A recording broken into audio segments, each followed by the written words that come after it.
Hi everyone, thank you for joining me today. My name is Valerie, and today I wanted to post an update on a video I made in June about the book Do More Better by Tim Challies. It's a book on productivity. I really enjoyed reading it, and I posted a review of the book after I finished reading it, and I'll post a link to that review in the description box below. But I wanted to kind of share with you how it's been going for me. Now, I'm a tried and true analog person. I'm kind of in the middle of that generation. I was an adult when iPhones and computers and iPads and laptops really came into popularity.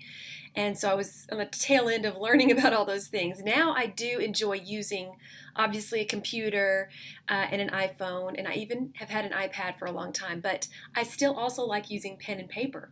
So Mr. Challies recommends the use of three apps for organizing your life, and I mentioned them in my previous review. They are Todoist, Evernote, and a calendar like Google Calendar or Apple Calendar. So I wanted to kind of let you know how it's been going for me.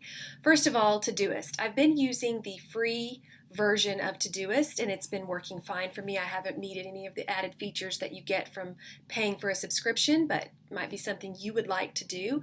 I'm not sure. But for someone like me, it's been perfect just to have the free app. And I've set it up kind of the way he says to in the book. He says to set it up into categories, and he tells you how to categorize your life into major headings. So for example, my headings for my life, to keep everything under an umbrella, so to speak, the headings that I have set up for my life are family, personal, church, homeschooling, and business. And then he also recommends a heading called daily review, which is things that you're going to do every day, like read your Bible, check your calendar, clear out your inbox, things like that. I've been using those. I set it up the way he recommended. I haven't really found myself needing to be reminded to do those tasks. I've been going through the same morning routine for 20 years now as a married woman, so pretty much have that down, but I did include that, and it does feel good to check it off. So the way it's set up is it gives you the item and then a little dot, and when you complete it, you tap it and it goes away. And when you get it all cleared off, it feels really good. So if you like that sense of crossing something off a list, then you can still have that good feeling by using this app. That's one reason I enjoy writing lists, is to cross them off. So it's nice that I can see everything kind of clear up as I go through my day. So for instance, under family, I have things like appointments, chores that the children need to do, bills that I need to pay, to buy groceries or to order groceries, if you use the pickup like Walmart offers.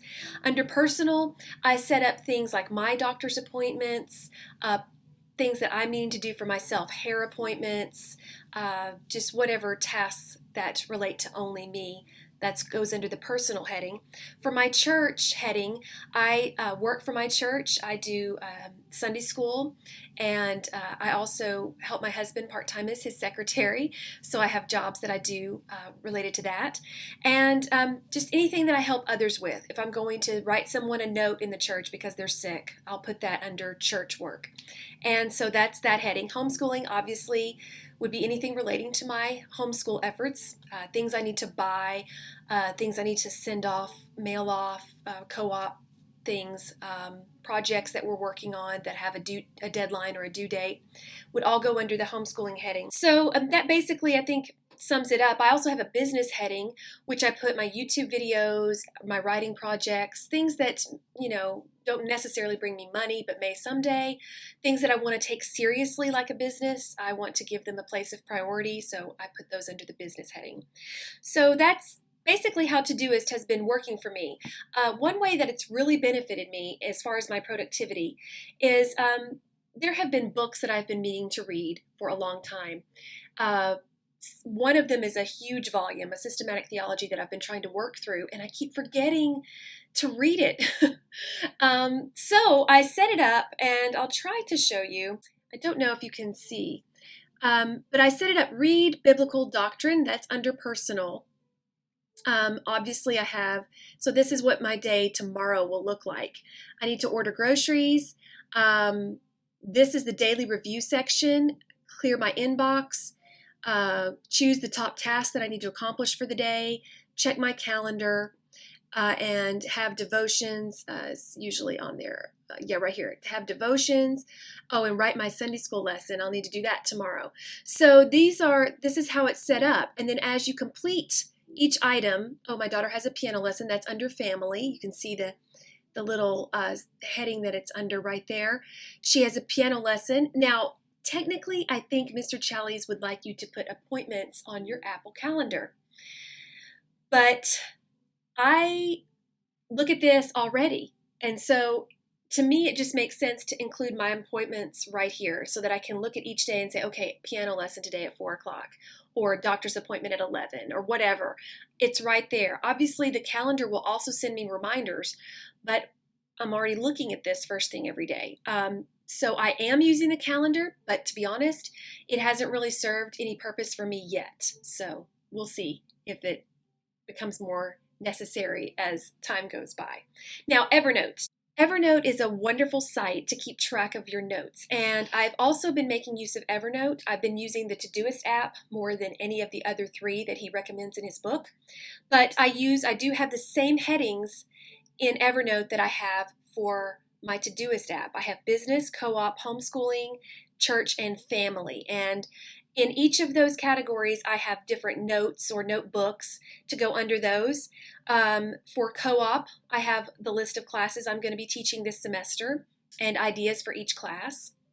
I also am able to put links to projects. I'm doing a class for younger students this year, first and second graders, and so I've got some craft things we're going to work on, and so I was able to put the links for those sites right in my Evernote, so it's all in one place. That was really great. I have my homeschooling section has lists and links that apply and are helpful to that. My church notebook mostly has like quotes, Bible quotes that I might want to use in a lesson or something someday. Also links, websites. My family tab or notes, my family heading in Evernote has lists of, for instance, when my son had his birthday, the things that he was wanting as possible gift ideas. I kept a list there.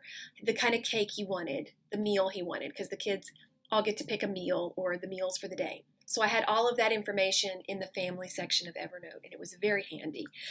Again, I haven't used Evernote as much as I thought I would, but I can see it's a habit that I need to develop. I still use pen and paper for so much. If it's something quick, if I'm running to Walmart, I'm more likely to pick up this yellow pad, which I keep on my desk, and a pen or pencil, which I keep on my desk, and just write it down, rip it off, and shove it in my purse.